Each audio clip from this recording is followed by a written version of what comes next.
Hello, friends. I'm here with Hannah Shen, and we met at the Permapalooza panel at Consensus in Austin. She is the head of global growth for the Mask Network, but she does a lot of things, and it's a great opportunity to be able to speak with her on the ArCast. So, Hannah, thank you for joining us. Thank you so much, Andrew, for having me. And it was such a blast meeting you at Permapalooza. And yeah, thank you for having me on this great platform. You were on the panel that was interrupted by a tornado of wind. And oh yeah, that was brutal. Like that, I've never seen that before. Yeah. How would you describe your work as head of global growth for the Mask Network? And what were the steps in your unique career and journey that got you to this place? So I've been the head of global growth at Mask Network for over a year now. I joined the team in April of 2022. So within Mask, even I wear like two main hats. So global growth lead for Mask as a whole. I lead our global education and partnerships efforts through a lot of the events that we run in North America and DEF CON for focusing on developer communities and also just overall user education on Web3 social as a concept. At East Denver, we ran the Web3 social house. At DEF CON last year in Bogota, we also ran events with other gaming and social protocols. More importantly, at Mask, since I joined, we started to develop our identity infrastructure, a decentralized identity infrastructure protocol called NextID, of which I'm a co-founder of, to lead the product to protocol's growth and iteration from 0 to 1. Yeah, and I'm happy to share more about how NextID works and why we see a decentralized identity as a critical piece within both the Mask's own product stack for us to be a full stack Web3 social project from infrastructure to middleware to application, and for the broader ecosystem to have the identity infrastructure ready to onboard the next million user into Web3. And the path that led me to where I am today, I think there are two layers. So first of all, professionally, I've been like an early startup builder since day one, always as a business journalist, previously into social focused Web2 startups in the Bay Area, and focus on the product and business development growth from 0 to 1. Both startups were, the first one was actually a TikTok competitor at the time. It was a consumer app that pivoted more towards a B2B video e-commerce product. And the company has scaled from under 50 people when I joined as the CEO's first business journalist hire to over 200 people when I left the company. And now it's scaled even further, much bigger, and was led by SoftBank for their Series B.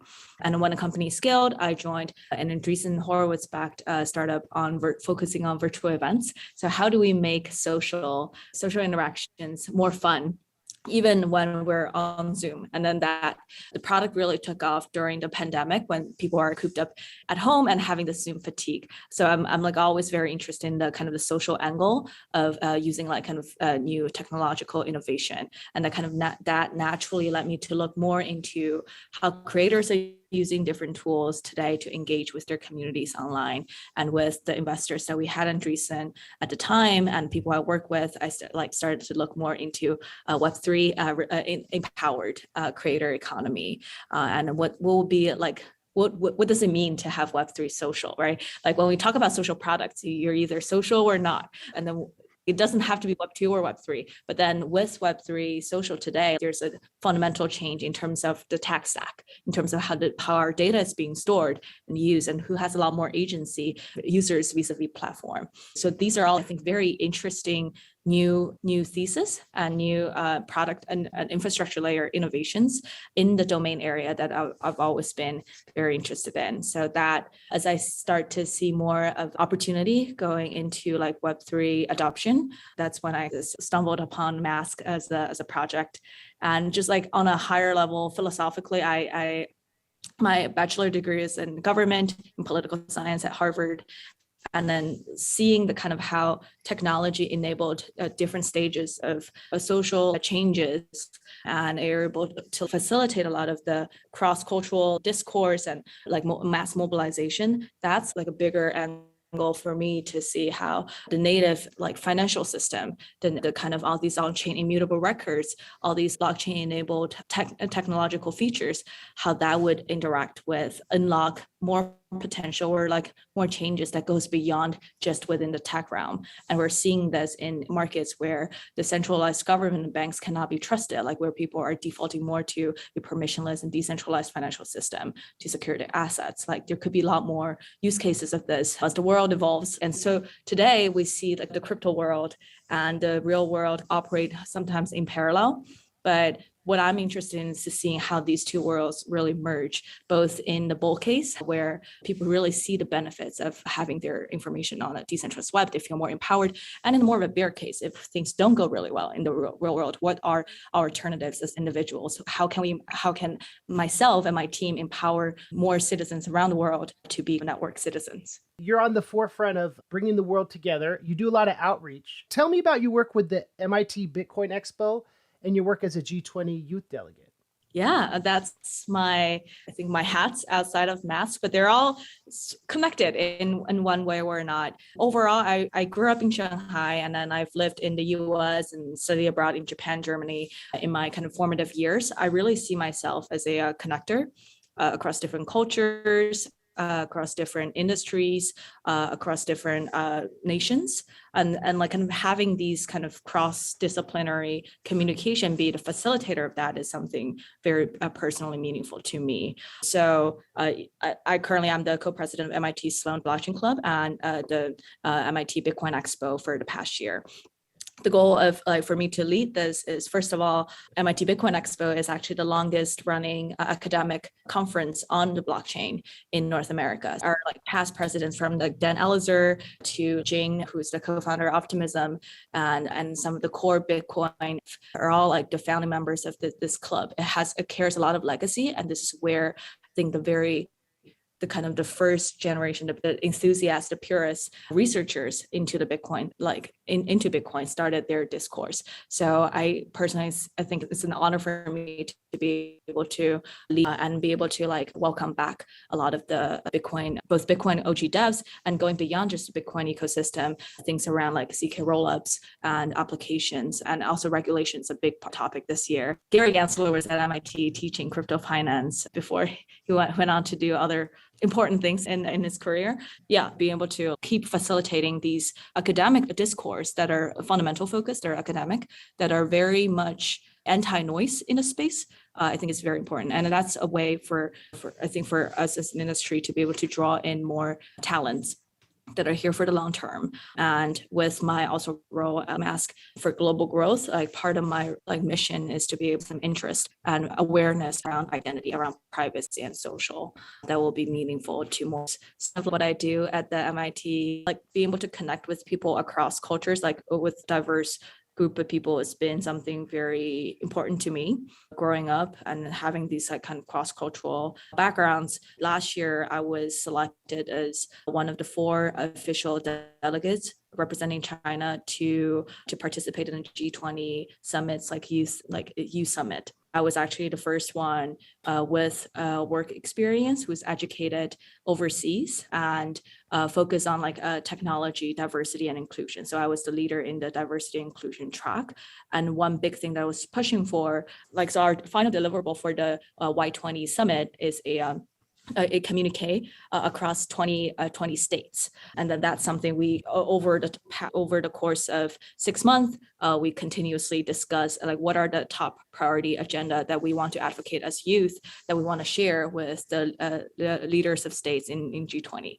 And then one thing that I am personally very passionate about is digital inclusion, and be able to increase the digital literacy and accessibility of the tools that we use today for more youth. That includes those that are disadvantaged, needing accessibility features, because a lot of the early tech products are actually not WCAG AA compliant. Those are some things that you as a builder, if we're building a product today, if 5 people can use it, and that's great, right? You don't think about the inclusivity there, but I think as we scale, and especially now that I'm working in the field of in blockchain, where I think there's still a pretty high entry barrier for your day-to-day users to come in, how do we facilitate inclusion and diversity within the digital realm, is something I push for as a Chinese delegate for Y20. Yeah. Your career is a lot about connecting people and Yeah. bridging people. And I wanted to talk about some of the features that the Mask Network currently provides to users on social media platforms and how specifically you help bridge Web 2.0 and Web 3. With that context about who I am, I think it makes a lot of sense why I joined Mask team, because I think the mission aligns in terms of being able to bridge the chasm that we see today across different platforms. So at Mask, we have 3 products with the goal of being able to bridge users' identity, information, and like kind of their content feed across Web 2 and Web 3. So the flagship product when we first built, it's essentially it's called Mask Network. It's a browser extension that lives on top of Twitter that makes it very easy for users to create an identity they own that allows them to send encrypted tweets, send NFT giveaways, access 40 different types of applications like the apps like on-ramp, off-ramp. We have like arDrive as one of our application too on top of Twitter. So some people may call this like a vampire attack on Twitter. We like to think of it as really we create like a portal for people to get their first taste of what it's like to interact with a Web3 type of application with the minimum effort. Like users don't even need to have a wallet address to use Mask extension. It's as easy as downloading the extension. We create a decentralized identity, which we call persona, that lives on the NextID protocol. So later on, if they want to connect their wallets, they can from Twitter to like Ethereum wallet address. But as the get-go, they just need to create like a persona that they own and then be able to just start using the application. And then we've been running that application for two years. And with NextID, essentially we take out the identity management protocol for the browser extension and make it an open source protocol to empower more applications to be able to build on top of a decentralized identity tech stack from day one.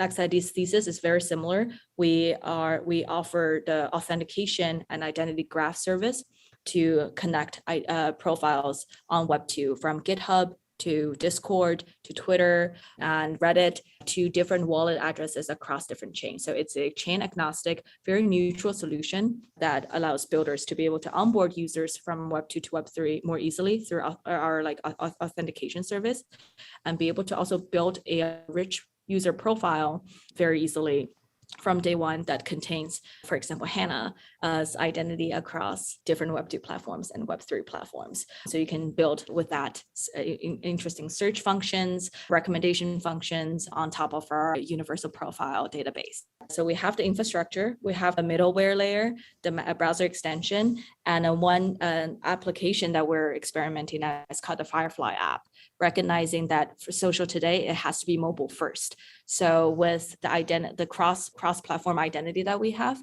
we're experimenting it on a mobile platform where today, if you use Firefly, it's a content aggregator across Lens, Farcaster, and Twitter.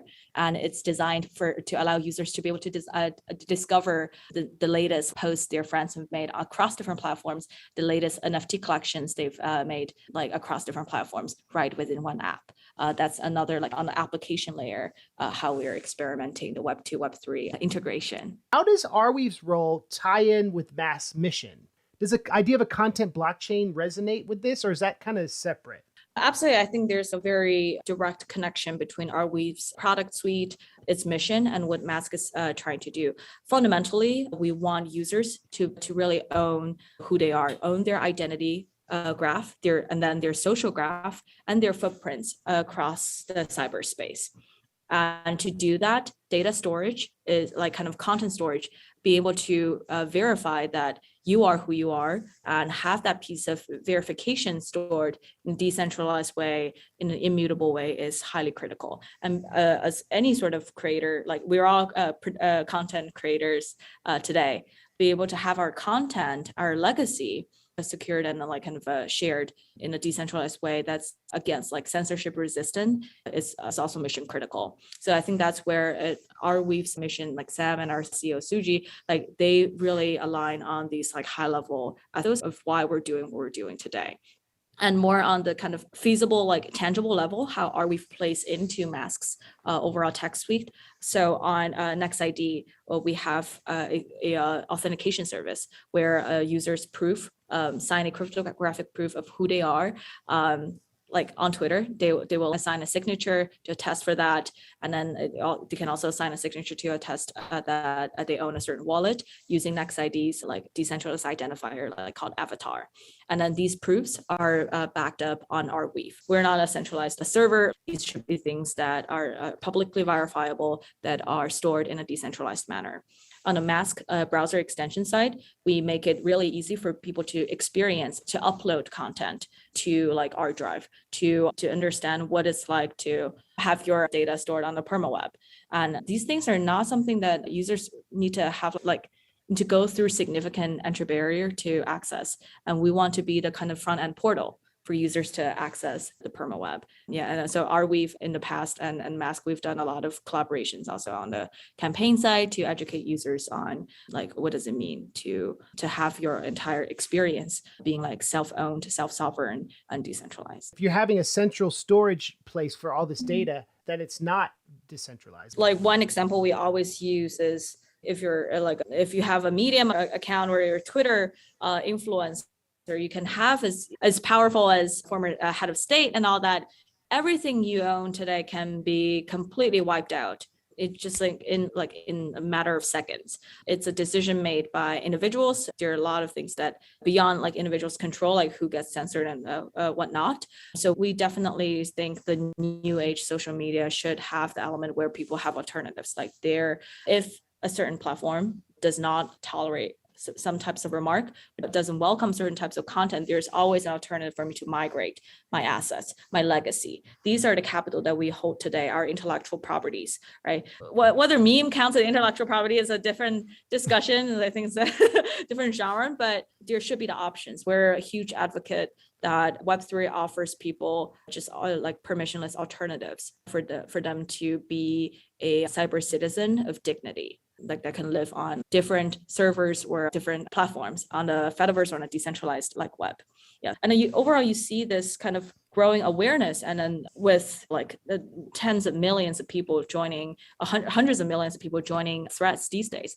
This is like the public's demonstration, like a silent demonstration to show how dissatisfied they are with Twitter, with a centralized platform that can easily control our access to information, right? So I think the Web3 social overall and this awareness of the necessity of having decentralized, like permanent kind of records that are beyond a single agency's control, that's a crypto native users. So I'm really excited to see overall the concept of like Fediverse being more adopted, and then like overall like people are looking for alternatives and think of data ownership and then asset ownership not just as a value protection feature, not just as something nice to have, almost as a necessity, as a universal basic like cyber citizen rights that they should have like access using sort of like applications in the future. And then like I'm really optimistic to see that growing awareness, especially among younger users who are like digital first. Yeah, like who essentially like just realize like these are their properties, and it's unfair for any like platforms to be able to just take it away so easily without any penalties. Because the whole history of the world has been the shift of like centralized power and then revolution and then re-centralization. You said something that stood out to me. You said you're more of a realist than an optimist. But would you say you're more optimistic about technology or humanity, or the coming together of the two? To your point, how the world is, the dynamics we see as a pendulum shifting from centralization to decentralization and then re-centralization.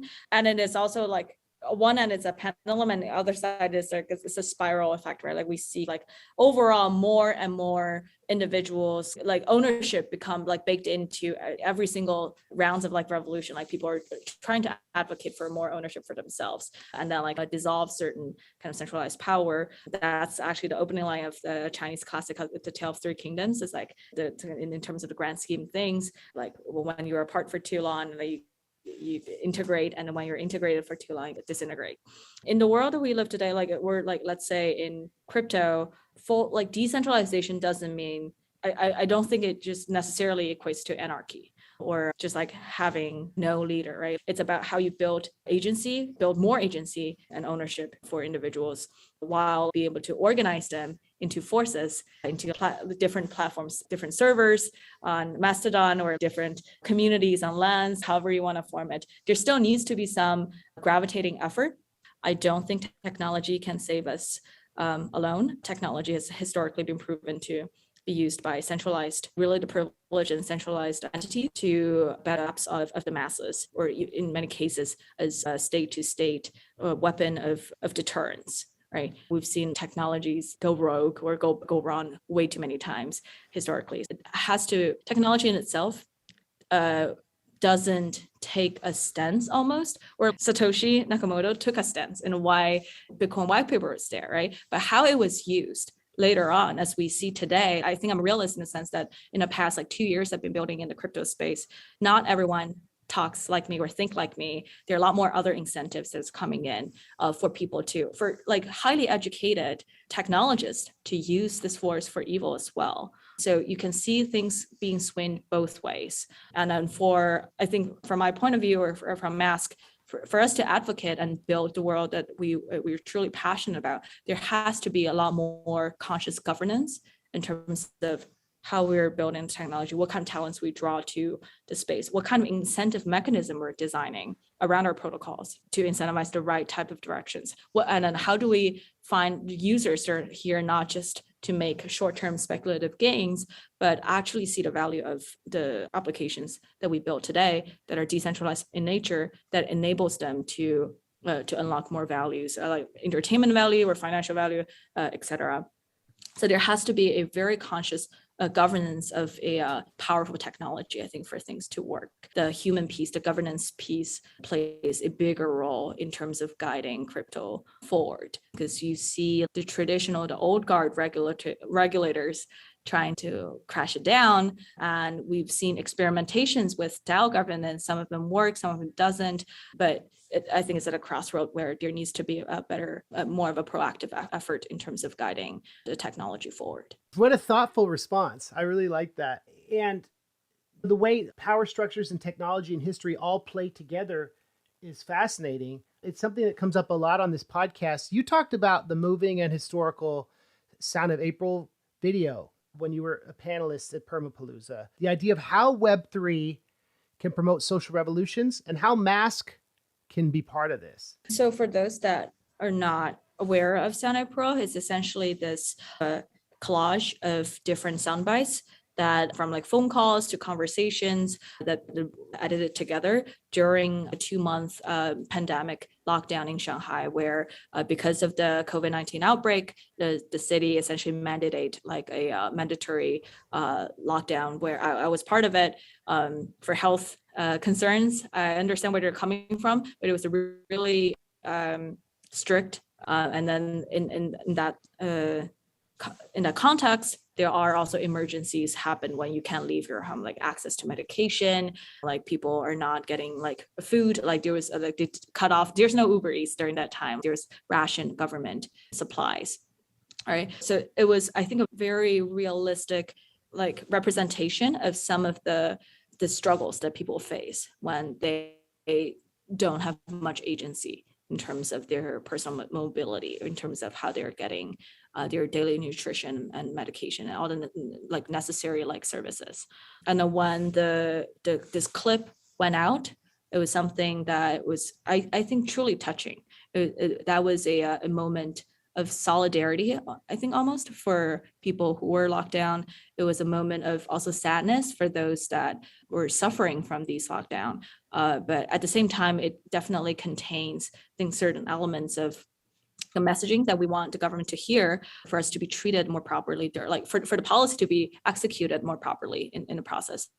But unfortunately, I think there was a lot of also censorship, or it could be interpreted in different ways, and to make sure that we permanently remember what happened, and to not forget the kind of impact of a pandemic that can do to a city that was so lively and so populous. People, there's an effort to bring this video clip, a documentary type of thing, uploaded to arweave. Yeah. And then that was the first time, I think even both my parents were also like locked up in Shanghai. Like that's something they would understand, like using the perma web as the internet archive, as an archive of memories, something for our friends, for our next generation to remember. And that's just like one very small example of how I see like Web3 and the real world interact. And it won't be like a only use case. We're seeing a lot of also uncertainty, like turmoils across the world. Like for a lot of the memories that people live through today, there's certainly value in preserving it in a decentralized and a permanent tech stack. For future generations, for our generation to also remember. Now that it's been like a year, I think some people stop feeling the pain, but I think just having those records there, like for myself, is a constant reminder of why I'm advocating for more of these like mobility, both digitally, through Web3 technologies. Archiving history is important, and there's always a perspective on the narrative, how it's archived, right? Exactly. And the good thing of a content blockchain, where like all the permissionless web is, it is not subjective, right? It is timestamped. You see the timestamp, like how every single like block that process through, everything is very objective in terms of how it's being stored, and it's permissionless for everyone to access. It's like very much resistant to manipulation of the content.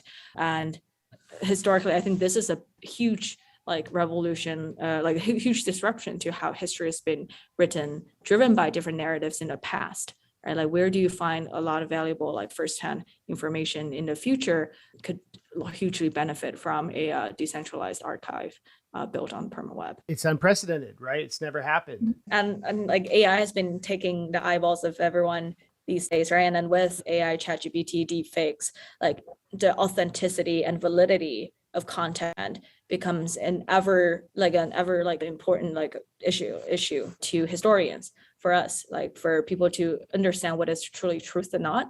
And that's where I think blockchain or like cryptography comes into play to really verify what is right, what was the source of truth at something like Genesis. The idea of data provenance, right? Like where did it originate from? Now it becomes more important than ever to show the proofs. Don't trust, verify, as we always say, to verify that, okay, this is the person that uploaded this. This is the piece of content, the metadata, the timestamp, and all of these are like immutable. It's become, I think it will become like even bigger necessity in the future as we are going into an age with endless like a sea of potentially like noise and garbage information, where like fake like AI generated content and credentials out there, right?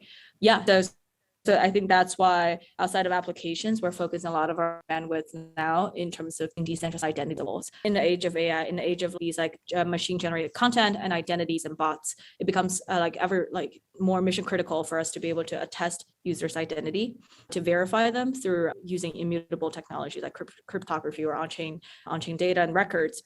So that's why beyond just building middleware and application and mask, we've spent a lot of bandwidth in terms of developing NextID, which is using decentralized identity to verify users' profiles across different platforms and allow users to be able to verify and own their identity graph, social graph, and a lot more of these footprints across the cyberspace. Yeah.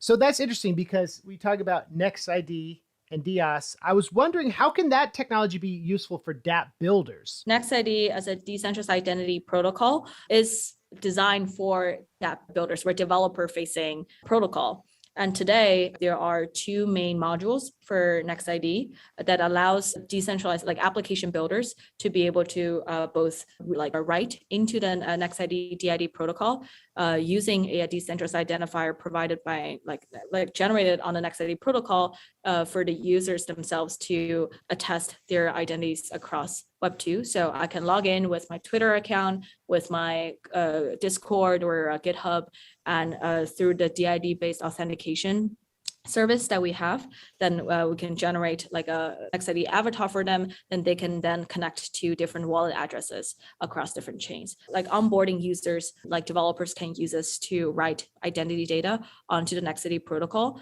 it's open source, it's publicly verifiable. And then once the users get onboarded, our second pillar is identity universal profile database, which allows developers to read into our graph database of users' identities. So today, if I look up my ENS, NextID protocol database would provide information about how my ENS then, like as a web of information, connects to my Farcaster, my Lens handle, my Twitter account, et cetera, et cetera. So they can read into this like user profile database and be able to then derive different functionalities on top of it. So we've heard a lot of, for example, DAOs or NFT projects wanting to understand how their users on Web2, what are their on-chain behaviors and identities. Like our database are able to map that out. And or if I want to invite or find recommendations of what my friends are doing, or like who to invite to this app, we can also use the profile database as a way to solve for the cold start problem, like generate more of a viral effect for developers when they first are building out their user base. So it's data they didn't really have access to before easily. There's like segmentation we see today across different chains. There are different identities, different wallet addresses. And then there's the off-chain data piece that we don't see many projects in this space are building out, because NextID started out as like masks our own kind of identity management protocol that connects Twitter identities to like Web3 like wallets. So today we have about 14,000 native like decentralized like NextID avatars on the protocol that contains users' information. Like these are all publicly verifiable, user attested for these information. So it's not like anything private out in the public, who they are on Twitter and how that connects to their Web3 like identities like ENS, et cetera. And overall, we've also aggregated other sources of highly verifiable like connections across identities in the database. So we have about 140,000 kind of different strings of queries, like connections that you can query in the database. And so overall, like that's at a magnitude that I haven't seen much in the space that provides this kind of on-chain, off-chain, and cross-chain like identity-related information. Yeah. A lot of exciting work you're doing, like in all your different capacities, and it's been really cool getting to hear about all this technology and your perspective. And I wanted to end with one last question that I like to ask our ArCast guests. If you could save one file on arweave with ArDrive forever, what would it be? And what would this file say about you and your history or your family or something like that? Absolutely. So actually, I did that for my late grandparents. So if there's just one piece of information I could save, I had one about a 5-second video clip of my late grandma calling my nickname in Shanghainese, and I've actually uploaded onto the permaweb. I would like that to be it's a permanent, like a memorial of someone who inspired me and impacted me so deeply growing up. And I would also want that to be a part, like almost like we don't have a family history, like a history book, where like it's not like we're like a big legacy family, one of those that has 50 generations up. I have no idea who my great grandparents are, but I would want that to be almost like the genesis block for my family history. To see how her as a blue collar worker in Shanghai who like is barely literate were able to impact the next generation, like her kids and her grandkids like me, to have the right values of humility and all that, and be able to like pass it down to my offsprings, the super hyper digital native folks that will look at this and understand where they come from. Yeah, that's a special way to remember and pay tribute and never forget, and for future generations. Absolutely. I think both for like kind of historical memories and for family memories, these are, I think, use cases that even my mom would appreciate. Like we want, like fundamentally, going back to the earlier topic to wrap us up, technology itself can be, these are just codes, right? It's very abstract, it's digital, it doesn't have warmth. And as we are seeing this kind of emergence of social or decentralized society, it's really adding that human layer recognizing that we're social animals at the end of the day, that we are people that connect emotional connections and social connections at the end of the day, and adding that warmth to the tech layer. And I think that's where like truly the technology becomes vivid, and it becomes a kind of almost a sentimental and of emotional importance to users beyond like rational transactional value add.